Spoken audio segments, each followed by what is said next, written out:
Anyone who's watched my show, listened to my show, read my articles for a while, you're probably very well aware that I have no problem with going after the Republican Party. I am not a fan of the current iteration of the GOP. I think that they are feckless. They make a lot of promises when it's campaign season or when they're fundraising, but those promises, for the most part, just fall to the wayside.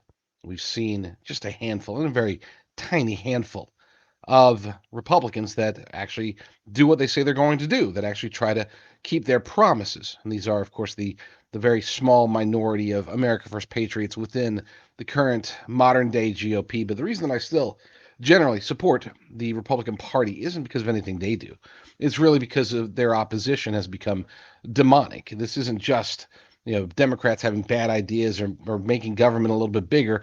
Today's Democrats are they're stupid, evil, or both. There's really no other way to put it, because you look at the policies that they put out there, they're ludicrous. They don't make any sense at all. I mean, even to your average Democrat, Democrats look at that and they're like, huh, Democrat voters, they're like, huh, that's kind of stupid.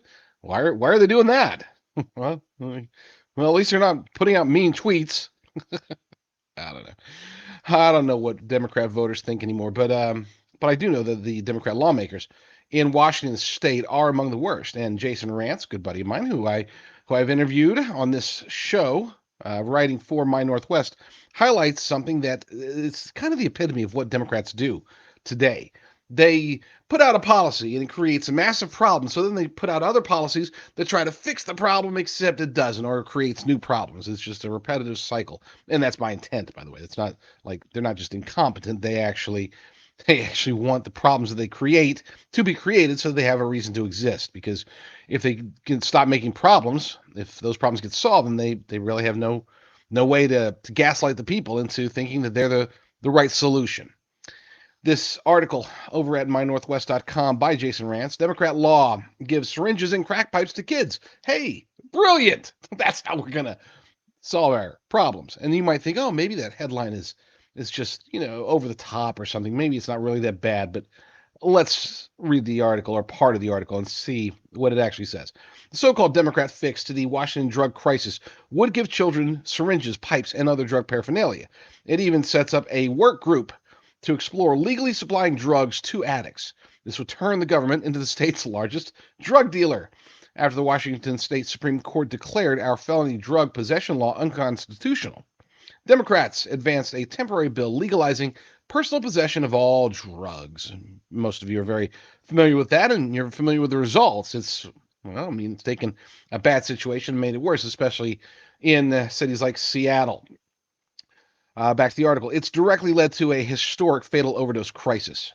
They're now offered a fix with SB 5536. It would make drug possession a gross misdemeanor with a potential maximum jail sentence of 364 days, a $5,000 fine, or both. If the addict gets treatment as part of a diversion program, they would not serve jail time. Okay, so at least they've gone from drugs are totally legal to, hey, they're at least a bad misdemeanor, and you either go to jail or you go to rehab. All right, that's progress, right? You're like, okay, well, they realize the error of their ways, and so they're trying to incrementally improve things. Except it gets worse, according to the article again. Jason Rantz says, but, there's always a but, buried in the bill is a counterproductive measure that will only further the crisis. SB 5536 creates health engagement hubs, enabling drug addicts to continue using. The hubs may be mobile or standalone structures and must provide opioid treatment options for addicts, but they always but they must also provide harm reduction services and supplies. Harm reduction is a radical strategy that gives addicts tools to continue using their drug of choice. The supplies that will be passed out include clean syringes, crack pipes, and other smoking equipment, which typically includes steel wool to serve as a pipe filter and rubber bands to wrap around the pipe's mouthpiece to prevent burns. Wow.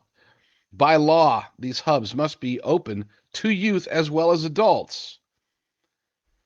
This means that minors can access drug tools that keep them addicted. Not only are they're not just accessing drug tools here, they're being given these drug tools, these addiction creating tools by the government of Washington State. Now, here's the mentality for my conservative audience. You might be thinking, where is there any logic at all in this? And there's none. But at least from the left's perspective, their idea, everything is based upon feelings. Everything is based upon, taking their snowflake mentality and nurturing it no matter what. This is what is developing into the post-truth society that we now find ourselves in.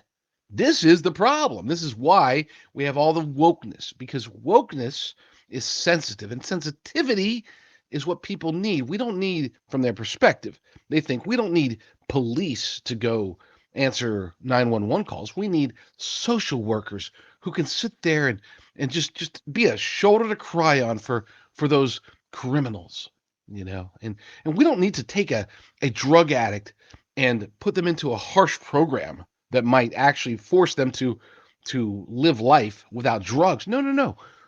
From the Democrats' perspective, we need to enable them further so that we can calmly, kind of coax them, sort of, I don't know, like give them a gentle push in the right direction. Because, I mean, drug users, drug addicts are often the most reasonable people to deal with. It's not like they're addicted to their addiction or anything like that. And of course, I'm being facetious, and I don't want to sound completely insensitive. I get it. It's hard. Okay. I can only imagine. I'm not a crackhead myself. Never done the heroin or any of that stuff. But I will say that I do understand from a scientific perspective, from a chemical dependency perspective, that it is challenging, obviously, because you see the results, and yet Democrats still want to take the soft approach. They want to take the diverse, the equitable, the inclusive approach. What they're actually doing, though, is they are, again, enabling. They're taking something that must be purged, and instead of purging it, they are allowing it, but trying to allow it in a controlled setting, trying to make it to where these drug addicts that are destroying their own bodies, destroying society, that they're doing it in a safer manner, and safer for them. This is, again, the difference. This is why, as much as I don't like the current iteration of the Republican Party, they're just exponentially better than the current modern day iteration of the demonic Democrats. If you're listening to a conservative or alternative media, chances are you've got people telling you to use their MyPillow code.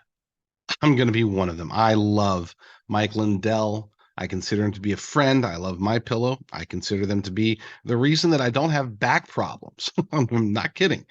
Right now, they do have their new MyPillow 2.0, the second iteration. It's the first time they've actually changed the scientific formula or whatever it is that Mike does with his smart people that they make their pillows, right?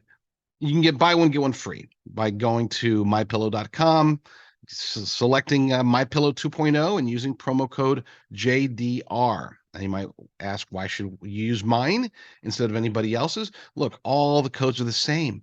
Okay. They all get you the same discount. If you like me, if you want to support this show, hey, mypillow.com/JDR.